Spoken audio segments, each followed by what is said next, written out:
Yo my people, another day, another story. Now leo tunataka tufike hadi Thailand.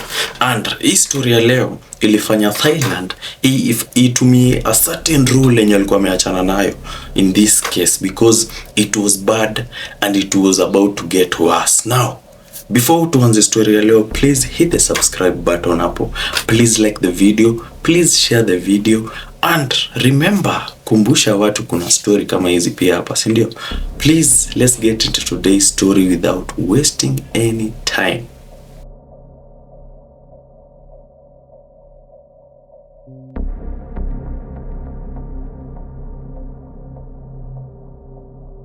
Now, niliwaambia we are landing in Thailand 2023 in April. There is a businesswoman anaitwa Koi, 32 years of age. Yeye biashara yake iko sawa, mambo yake inaenda fiti, na this specific day alikuwa anatembea akishika nylon bag, ile paper bag yenye imebaniwa Kenya. Yes, na ndani kulikuwa na maji and there was something inside there. Kitu yenye ilikuwa ndani ni samaki. Now, what was Koi doing? Koi anatembea tu hivi and on the left side hapo kuna river, so anaenda into the river bank aende a release hizi samaki zenye amezishika kwa mkono. Now mnashanga mbona anarudisha chakula kwa river bank? Now there is this practice in Thailand penye ukipeleka samaki you release it to the river bank, ni kama good luck. Unaona venye mnabarikingi mzinga, hii sasa ni kubariki maisha yako, you feel like you have good luck in your life. So ni kama Koi alikuwa anaenda huko atupe hiyo fish hapo irudi kwa maji, ya feel ni kama kuna good luck na mabiashara yake, relationship yake with the parents, everything will go fine. And now what happens in this place ni unatembea, unateremka stairs, ni kama kuna stairs hapo ndio unafika kwa river. Now Koi anateremka hizo stairs and when she completes that mteremko anazima, like she faints, and the people around, kuna watu around wana notice that Koi ameanguka na wanaenda wanajaribu kumsaidia. A certain person hapo ameshika simu, amepigia medic emergency team wakuja shughulikie Koi. Now emergency medical team inafika mbio inajaribu kusaidia Koi, but Koi alikuwa shatuacha. Now the medical team ika follow procedure, ikaenda ka report the case that this madam amededi. Now the problem was locating the family. Now they did up and down, located the family, wakapeleka news. Now the parents received news that Koi amezima. Now what is the cause of death? They did investigation and found that Koi alizima kwa sababu ya heart failure, but the parents hapo wamesema heart failure aje? This girl was a healthy girl. Udema kuna shida yote ya roho, how can it be heart failure? But sasa utafanya nini? Now the next thing ni kupeleka belongings zote zenye Koi alikuwa nazo that time wape the family members. But family members wanauliza, okay, Koi mnatupea belongings gani? Hakuna belongings mnatupea. Koi alikuwa anabeba vitu mingi sana with her, but belongings zenye mnatupea are not enough. Where is her phone? Alikuanga anabeba wallet hapo, alikuwa anabeba pesa mingi hapo, she's a businesswoman, but haikuwa. Now the parents wakaanza ku figure out, wanaanza ku piece up 1 2. Hapana, this does not make sense because Koi akitoka kwa nyumba alibeba simu zake na anabebanga wallet, and on top of it all Koi akona gari yake iko wapi? Now the car was missing. Now the parents wakaamua ku put pressure to the police wapige investigation. Now the police walikuwa reluctant juu report ilikuwa nasema alikuwa amekufa because of heart failure, na venye walikuwa wanapiga deeper investigation akupata ati maybe msee amemuua ama amefanya nini. Now they decided to do investigation properly and they decided to follow CCTV waone alifika wapi, akalando wapi. Now this CCTV footage ikaanza kufungua police macho and they discovered that maybe this is not a heart failure but it is something more than that. Now what did the CCTV do? The CCTV ilianza hivi. Now Koi alikuwa the parents place, akona gari, akatoka na gari vizuri, akadrive to her friend's place. Now this friend anaitwa nani? This friend anaitwa Saravat, tutamuita Now akafika to Am's place, akaingia, akatoka. Now alifika akidrive, obviously alikuwa peke yake, alifika akidrive, but kutoka was the one driving. Wakaingia pamoja and they were going to this river bank together. Na walifika wakapaka hapo kando ya river bank na and Koi wakatoka na walikuwa wanaenda ku release this fish. But Koi and did not work together. Koi was heading to the river bank na alivuka barabara. Hatujui alikuwa anaenda kufanya nini, but the CCTV shows that alivuka barabara and she was pacing around looking over to the other side penye Koi ameenda. Now Koi alienda kateremka stairs and as I told you alizima.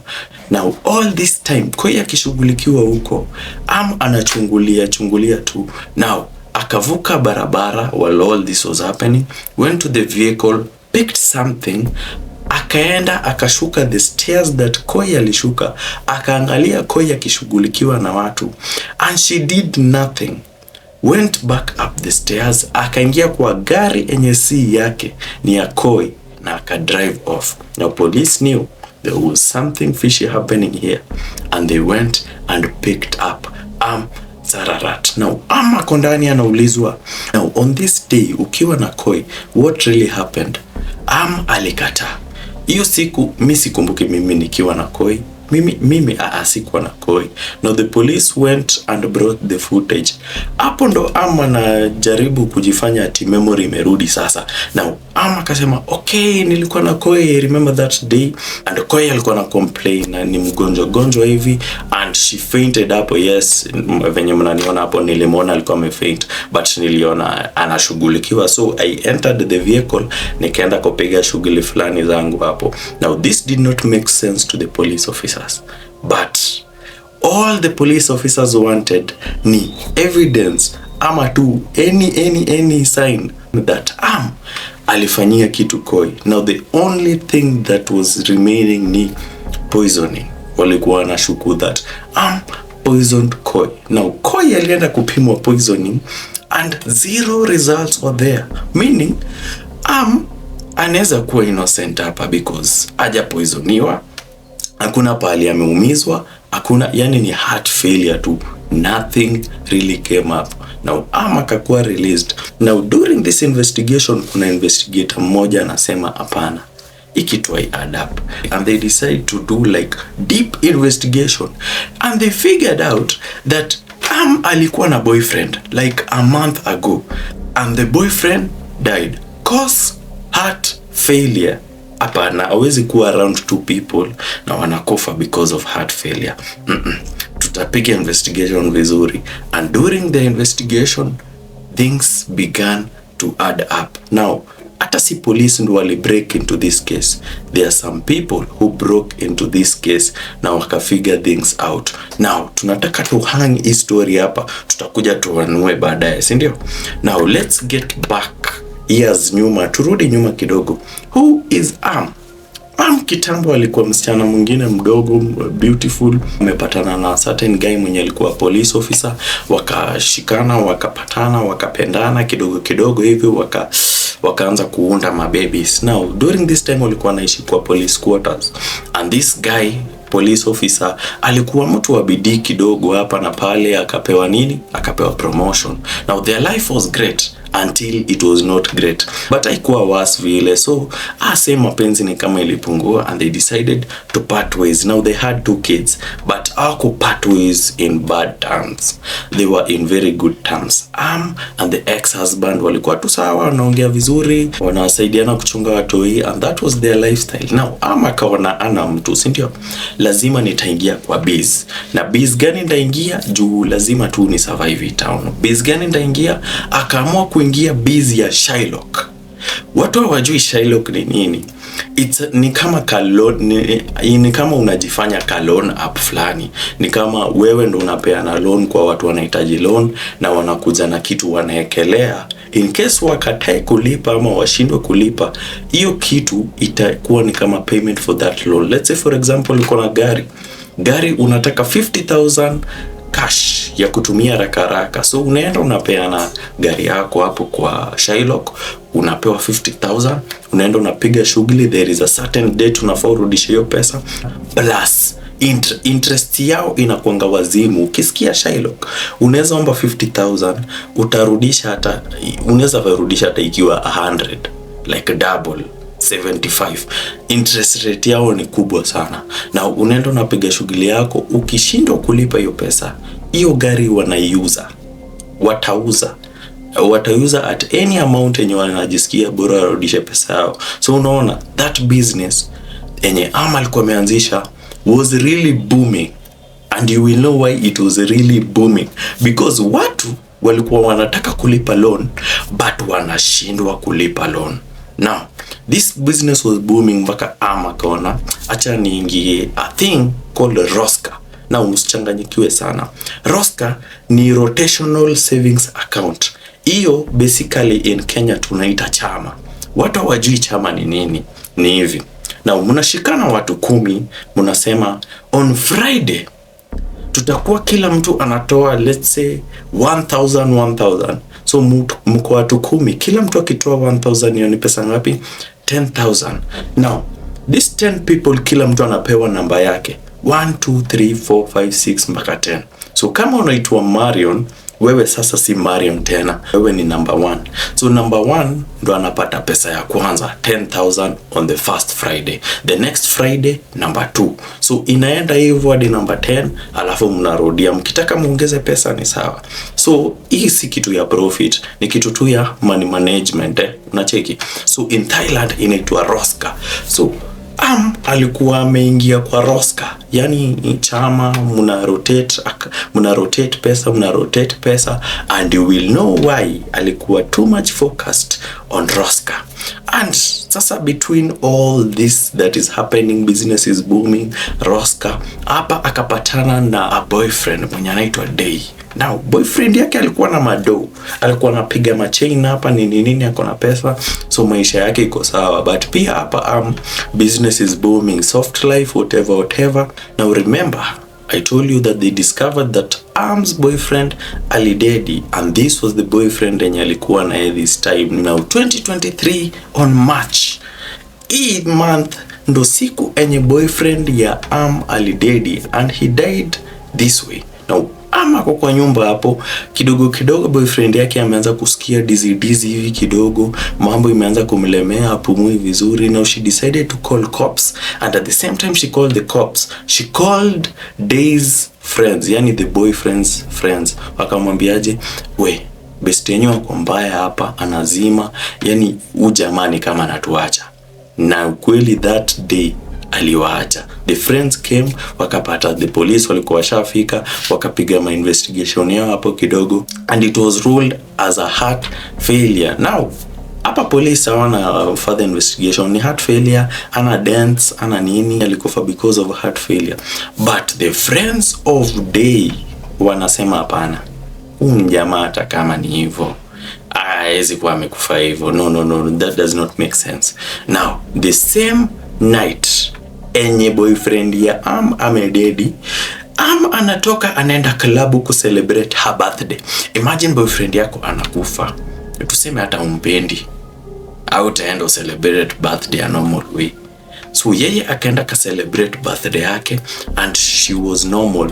Few days later, friends wanakuja kwa home enye their friend was living, everything is gone. Yani the house is empty. Now they go to Day's parents, wanasemaje, alikuwa na mtoi wa Day. Now all the properties itabidi tu take charge, kwa sababu she was pregnant and lazima ajimudu kimaisha na hizo mavitu. So the friends became more suspicious, and this is where the friends wakasemaje, atuwezi wacha kifo ya Day iende hivyo. Now they began their special investigation without the police, and this is what they found out.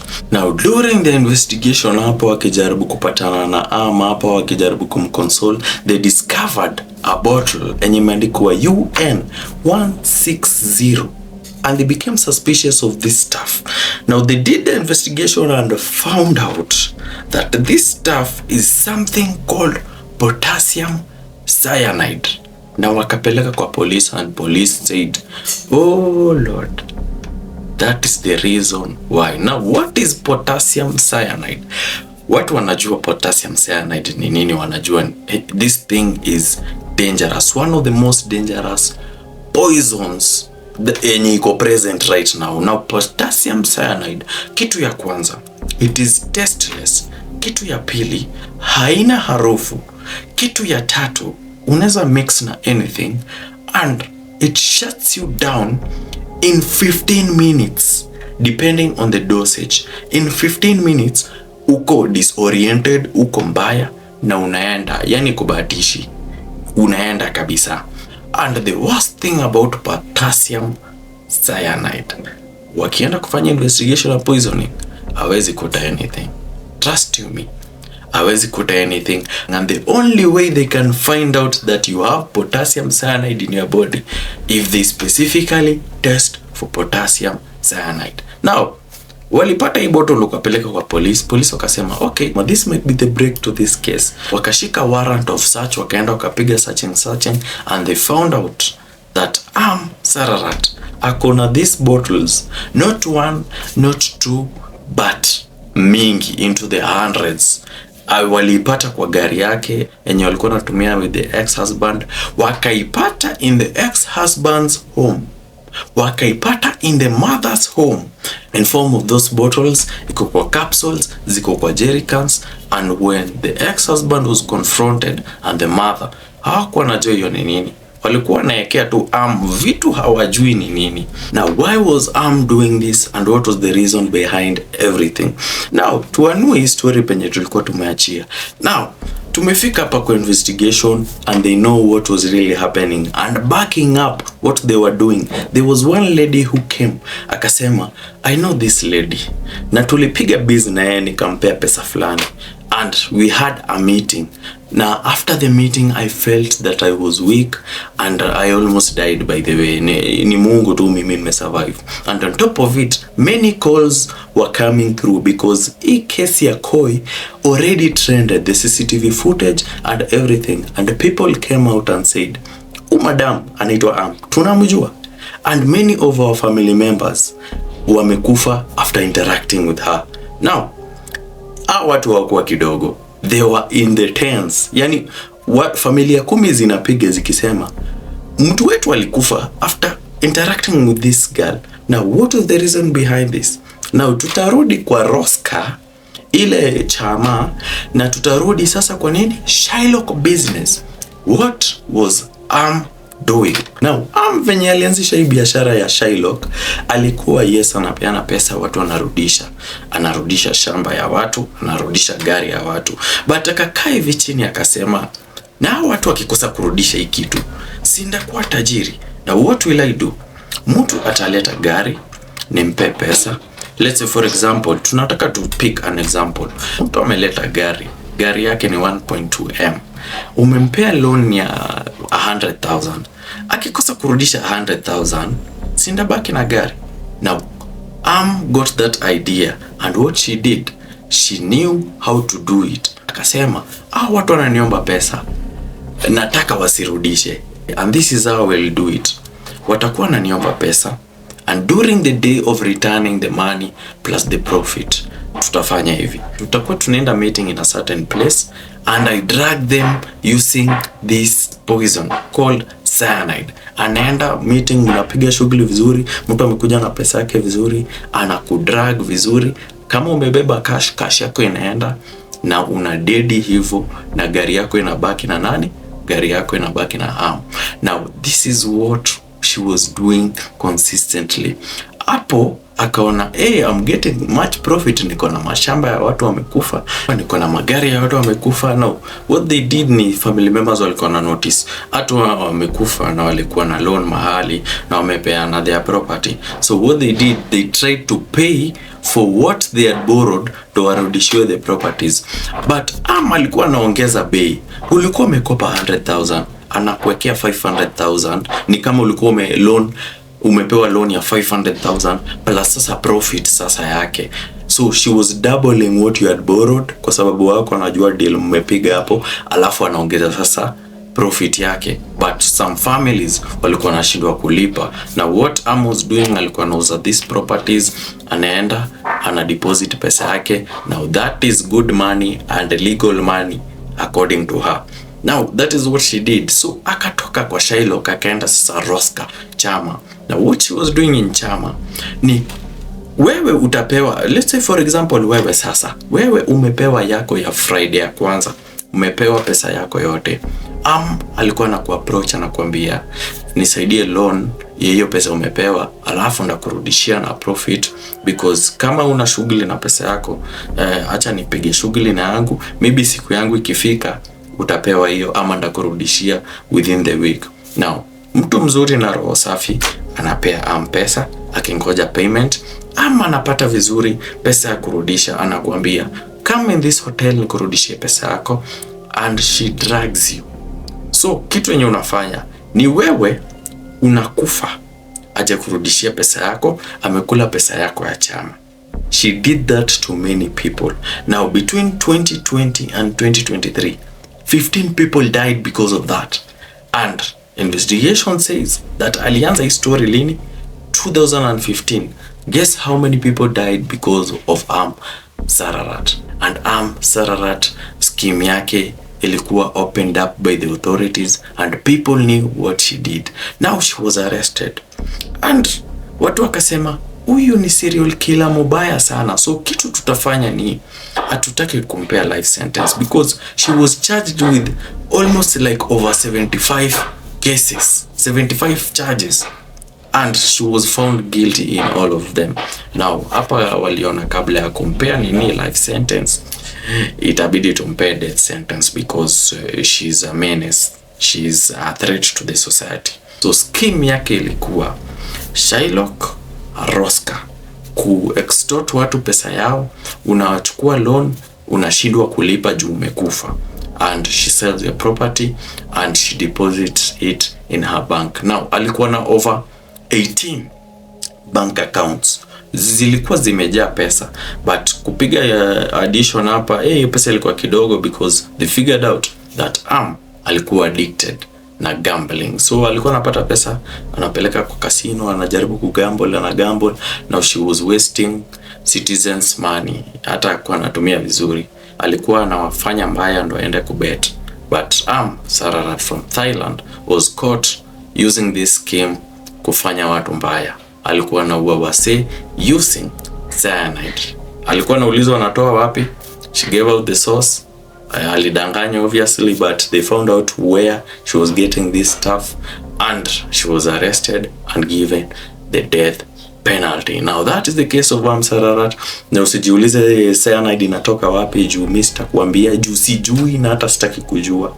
That is one of the dangerous poisons out here. Unaua mtu within 15 minutes ni mingi by the way. Hiyo kitu unaekea msee hata notice, na 15 minutes tops amesafiri, na wanakuja wanapata ilikuwa heart attack, na hivyo ndo mimi sijaambia kitu by the way. Now that is the case that happened in Thailand.